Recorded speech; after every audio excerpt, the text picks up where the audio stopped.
말씀은 디모데전서 6장 1절부터 10절까지 말씀입니다. 신약성경 342페이지쯤에 있는 디모데전서 6장 1절부터 10절까지 말씀입니다.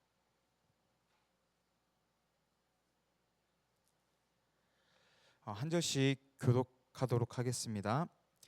무릇 멍에 아래에 있는 종들은 자기 상전들을 범사에 마땅히 공경할 자로 알지니 이는 하나님의 이름과 교훈으로 비방을 받지 않게 하려 함이라.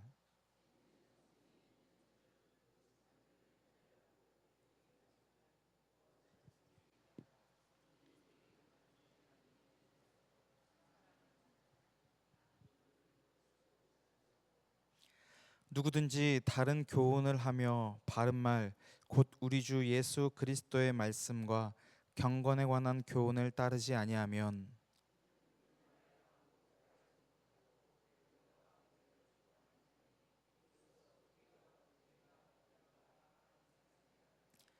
마음이 부패하여지고 진리를 잃어버려 경건을 이익의 방도로 생각하는 자들의 다툼이 일어나느니라.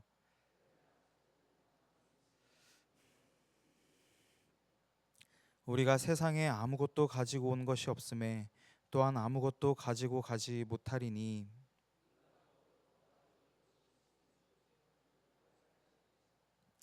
부하려 하는 자들은 시험과 올무와 여러 가지 어리석고 해로운 욕심에 떨어지나니 곧 사람으로 파멸과 멸망에 빠지게 하는 것이라.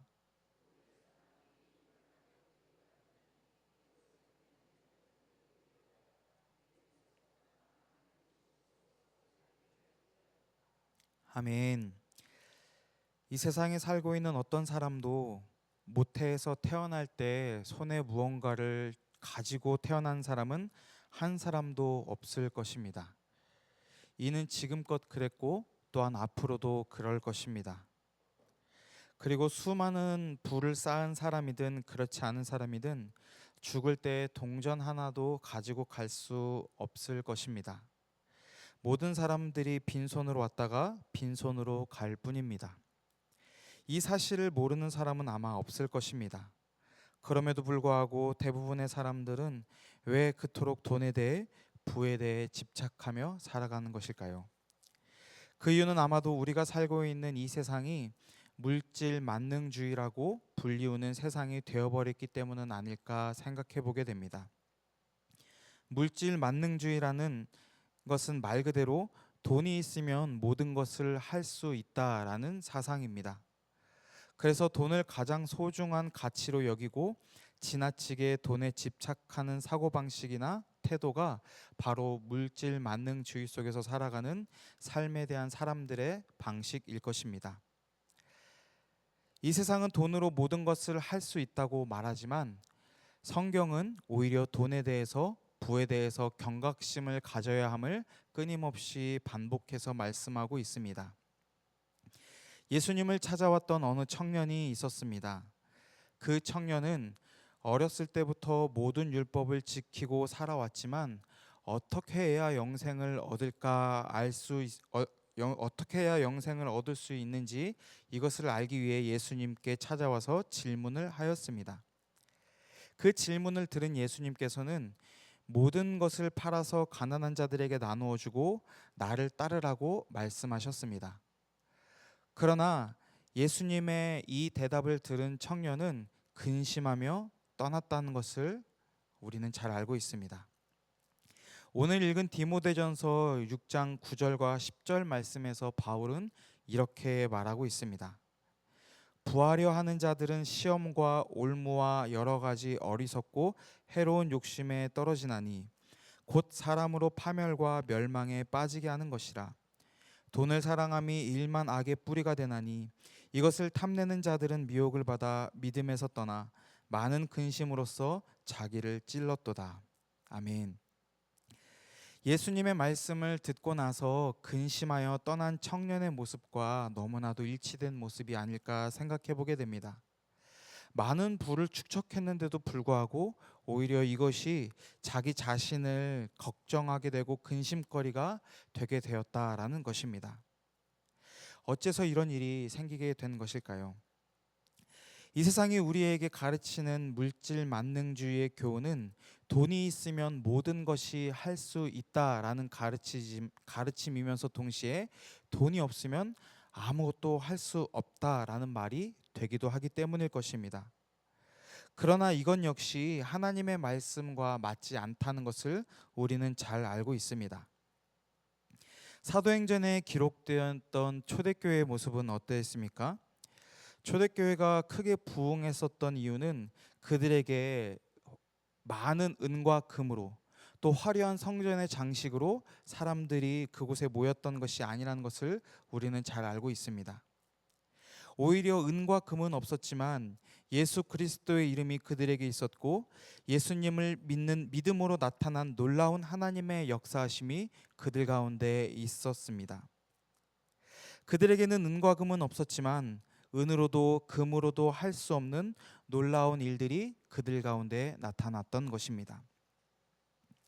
우리는 이 세상을 살아가며 여러 가지 교훈이나 가치관이나 가르침에 대해서 듣기도 하고 또 따르기도 합니다. 바울은 이렇게 얘기합니다.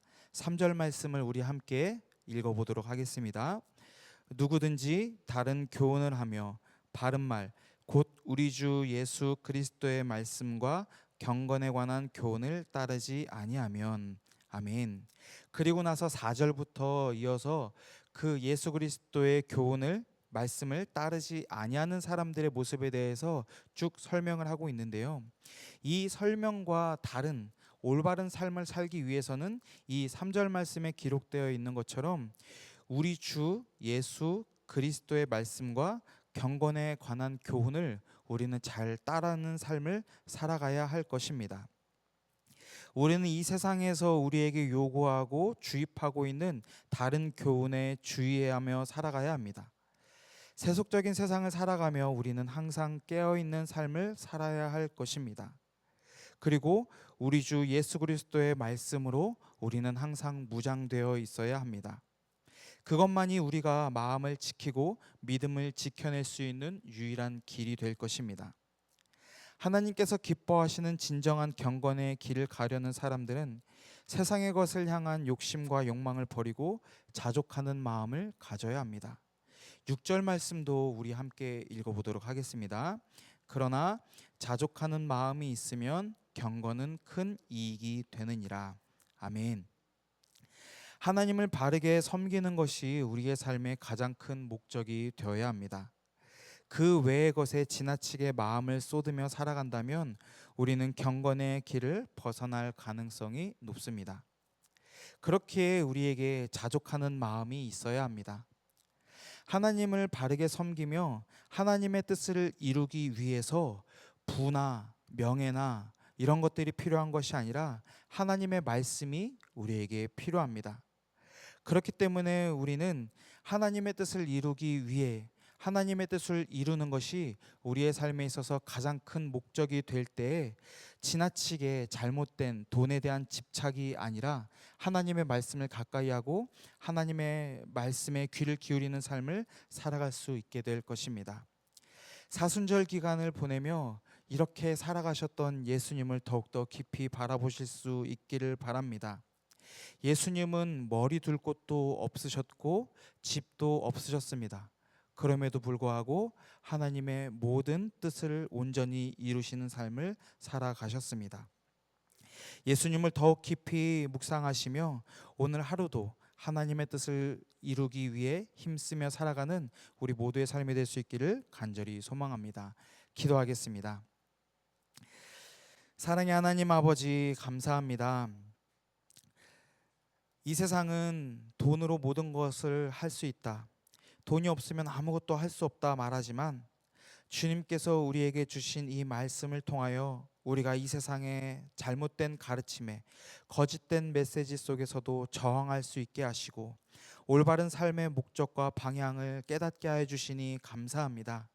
우리가 하나님의 뜻을 이루기 위해 필요한 것이 너무나도 많이 있지만 그 무엇보다도 우리에게 필요한 것이 하나님의 말씀임을 더욱더 깨달아 알게 하시고, 그 말씀을 온전히 믿고 따르는 길 외에 다른 방법이 없다라는 것을 더욱더 분명히 깨닫고 확신하며 주님을 의지하고 주님의 말씀에 순종하는 삶을 살아갈 수 있는 저희들이 될 수 있도록 인도하여 주시옵소서.